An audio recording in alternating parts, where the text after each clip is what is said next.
Assalamualaikum warahmatullahi wabarakatuh. Perkenalkan, nama saya Danang Ansari, saya dari Universitas Nasional.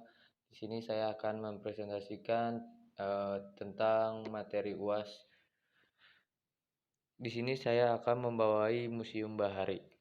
Museum Bahari terletak di antara Sunda Kelapa Tua di Kecamatan Penjaring, Jakarta. Dulunya adalah gudang milik Hindia Belanda. Museum Bahari memberikan edukasi dan informasi tentang sejarah dunia maritim dan pengaruh ekonomi Indonesia, mulai dari zaman kekayaan, zaman perkembangan Islam, zaman penjajahan hingga zaman sekarang. Koleksi Museum Bahari mencapai 126 yang meliputi 19 perahu asli dan 107 miniatur biota laut dan beberapa fort.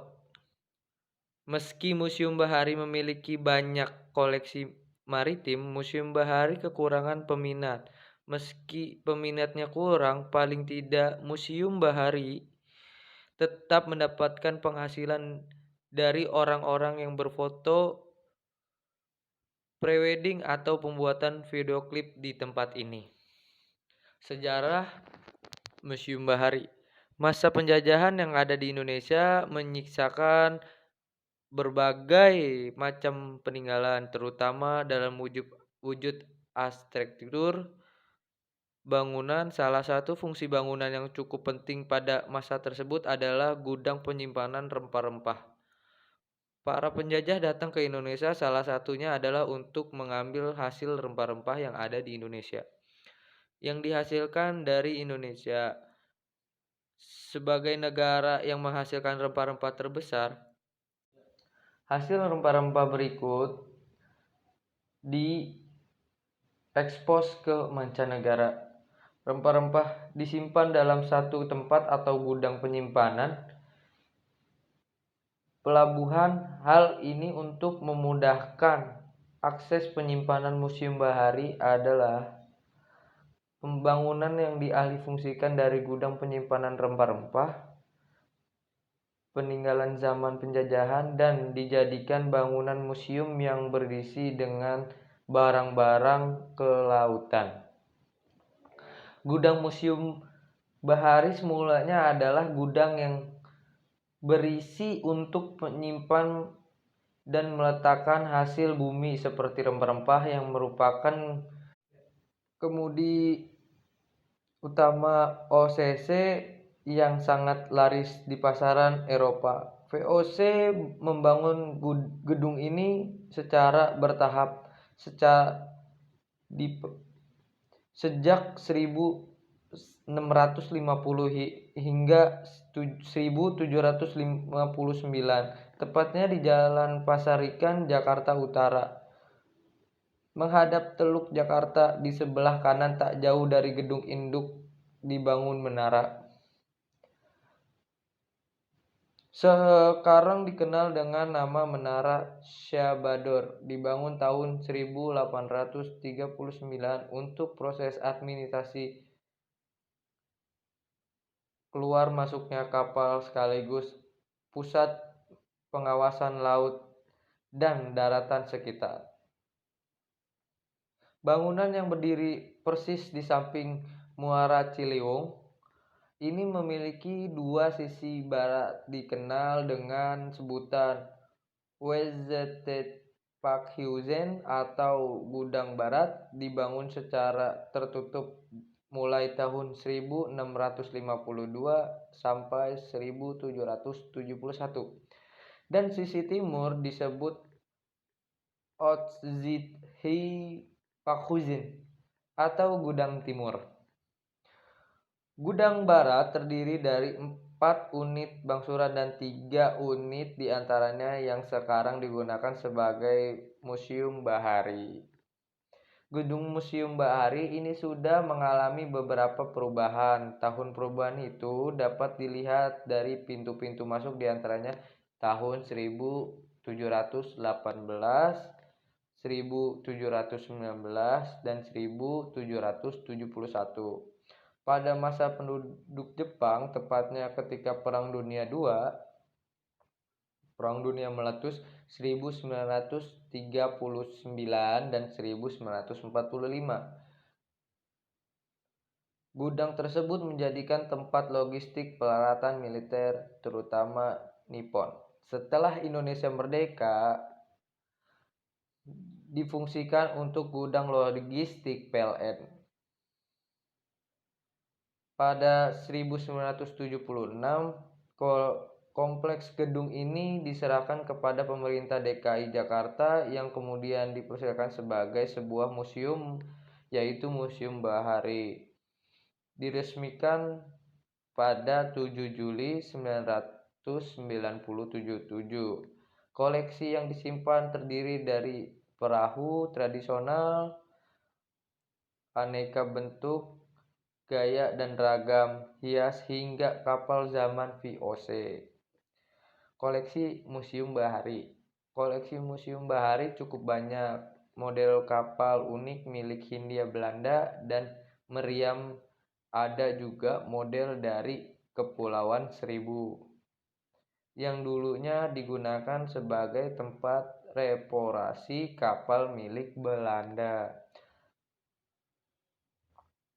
Di bagian koleksi kapal dan pelaut tradisional, Museum Bahari mengoleksi beberapa model kapal yang beraneka ragam kepulauan Indonesia. Contohnya seperti kapal Keksisaran Majapahit, kapal Kerajaan Sriwijaya, dan kapal Borobudur yang digambarkan di Candi Borobudur, tepatnya model kapal yang pemancing ikan dan sebagai wilayah industri juga menjadi koleksi. Ada juga kapal soldier atau sekunder milik orang Bugis dan Sulawesi Selatan.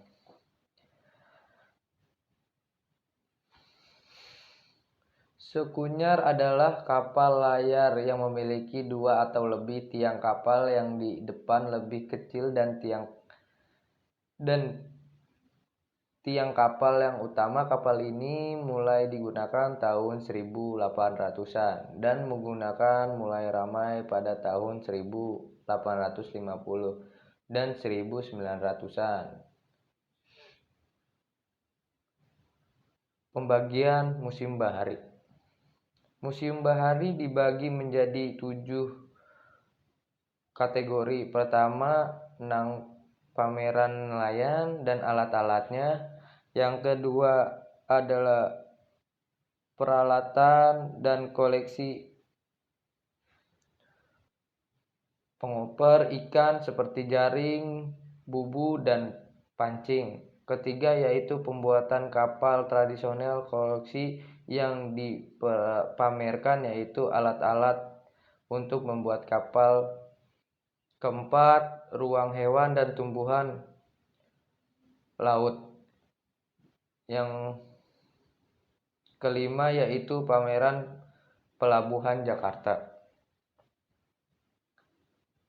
Denah lokasi Museum Bahari. Untuk menuju Museum Bahari cukup mudah. Alamatnya berada di Jalan Pasar Ikan, 1 Kelapa, Jakarta Timur. Museum Bahari buka setiap hari kecuali hari Senin. Jam buka mulai dari pukul 9 pagi hingga 3 sore. Masih termasuk area Kota Tua Jakarta, cukup dekat dengan wisata sejarah di Kota Tua seperti Museum Sejarah Jakarta, Pelabuhan Sunda, dan Museum Wayang. Setelah ini video wawancara saya. Terima kasih. Assalamualaikum warahmatullahi wabarakatuh. Warahmatullahi wabarakatuh. Saya Danang Ansari dengan Ibu Destri di Museum Bahari. Di sini saya ingin bertanya-tanya Bu tentang Museum Bahari, kalau boleh. Oke, yang pertama saya mau tanya, faktor apa saja yang menarik di responden untuk datangnya pengunjung di museum ini? Biasanya sih pengunjung itu kesini itu karena beberapa hal. Yang pertama adalah dari gedungnya ini sendiri ya, karena gedung ini kan punya nilai historis ya, karena emang dari zaman Belanda tahun 1600-an ini sudah berdiri gitu. Jadi hal pertama yang mungkin membuat tertarik pengunjung itu adalah gedung dan nilai sejarahnya. Yang kedua seputar kebaharian. Nah di Jakarta ini kan, terutama Jakarta itu kan ada dua museum yang sebenarnya, dua museum yang berkaitan dengan kebaharian, Museum Bahari ini dan Museum Maritim. Dan ini menjadi salah satu bawahan Dinas Kebudayaan DKI Jakarta, di mana di sini menangani banyak sekali ilmu-ilmu atau koleksi-koleksi yang berkaitan sama baharinya Indonesia kayak gitu. Jadi itu sih banyak yang kesini karena nilai kebahariannya.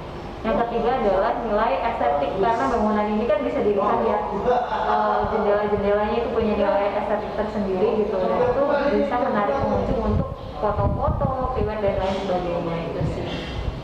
Nah, pertanyaan kedua, apa yang diharapkan harapan pengunjungnya?